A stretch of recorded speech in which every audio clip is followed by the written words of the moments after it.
చేసుకోవాలని తెలంగాణ ప్రజలందరూ కూడా కోరుతున్నారు.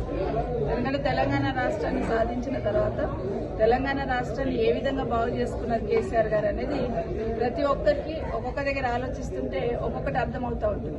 7 గంటల కరెంటుని 24 గంటల కరెంట్ చేశారు. బోర్ల మీద ఆధారపడి నీళ్లు తాగుతున్న కుటుంబాలకి ఇంటింటికి నల్లా ఇచ్చి నల్లా ద్వారా మిషన్ భగీరథ నీళ్లు ఇచ్చున్నారు. కాళేశ్వరం, పాలమూరు రంగారెడ్డి లాంటి ప్రాజెక్టులను చేస్తూ ఈరోజు ప్రతి ఎకరాకు నీళ్లు అందించాలని సంకల్పంతో చేశారు.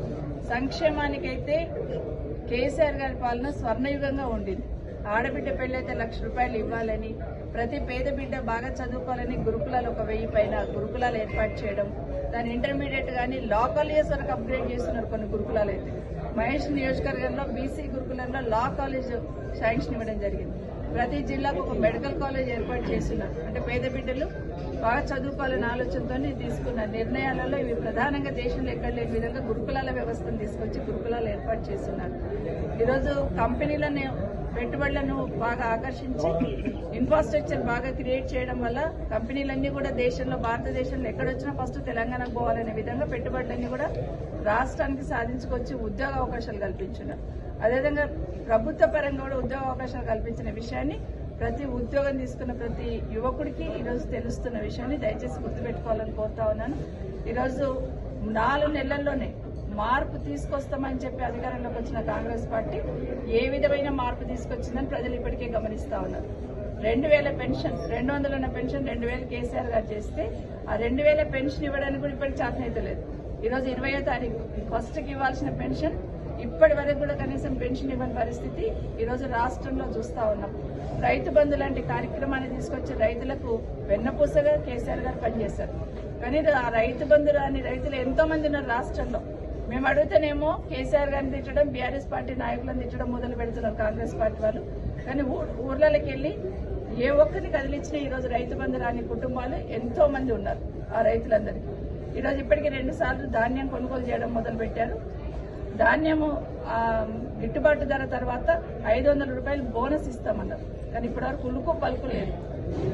రాగానే డిసెంబర్ 9వ తారీఖు నాడు 2 లక్షల రుణమాఫీ చేస్తున్నారు. కానీ దాని గురించి ఇప్పటికే 3 సార్లు పోస్ట్ పోన్ చేస్తున్నాడు. ఆగస్టు పెట్టిన తర్వాత అది కూడా ఇచ్చేది లేదు, సచ్చేది లేదు. స్పష్టంగా తెలిసి ఇక్కడ ఉన్న వాళ్ళందరూ కాళేశ్వరం ప్రాజెక్టును చిన్న రిపేర్ చేస్తే అయిపోయేదానికి ఇన్ని రోజులు మార్చి ఇప్పటి వరకు దాన్ని రిపేర్ చేయకుండా రైతులకు నీళ్లు అందించాల్సిన ప్రాజెక్టు ఈరోజు ఆ నీళ్లు ఇవ్వకుండా రైతులను ఏ విధంగా గోసపెట్టినాడో చూస్తున్నాం.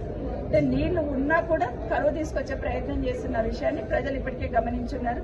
కేసీఆర్ గారేమో పంటలు ఎండిపోయి రైతులందరూ ఇబ్బందులు పడుతున్నారు, రైతులు ఆత్మహత్య చేసుకుంటున్నారు, పొలాల చుట్టూ తిరుగుతూ ఉంటే ఈ రాష్ట్ర ముఖ్యమంత్రి గారేమో IPL మ్యాచ్లు చూసుకుంటూ కూర్చున్నారు. ఇది ప్రజలు ఇప్పటికీ గమనించాలి. ఎవరికి కన్సర్న్ ఉంది, ప్రజల పట్ల ఎవరికి బాధ్యతగా పనిచేస్తున్నారని ఇప్పటికైనా గమనించి ఈ పార్లమెంట్ ఎలక్షన్ లో ఇంకొకటి మాట్లాడుతున్నారు. 2 నేషనల్ పార్టీసే గెలుస్తాయి, ప్రాంతీయ పార్టీకి ఏమవసరం అంటున్నారు. కానీ ప్రాంతీయ పార్టీ ఈరోజు కేసీఆర్ గారు ఆ రోజు 2 ఎంపీలు ఉండడం వల్లనే తెలంగాణ గొంతు అక్కడ వినిపించున్నారు, తెలంగాణ గోస అక్కడ వినిపించున్నారు, తెలంగాణ రాష్ట్రాన్ని సాధించున్నారు. ఈ రాష్ట్రం పట్ల ప్రశ్నించాలన్నా, ఈ రాష్ట్ర ప్రజల పక్షాన ఉండాలన్నా అదొక బీఆర్ఎస్ పార్టీకి మాత్రమే సాధ్యమవుతుంది.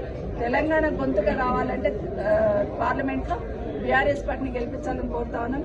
ప్రత్యేకంగా చెవెళ్ల పార్లమెంట్ లో ఒక బీసీ అభ్యర్థిని ఇచ్చినారు.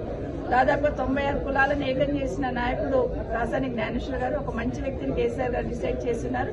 అందరు కూడా విజ్ఞప్తి చేస్తా ఉన్నాం.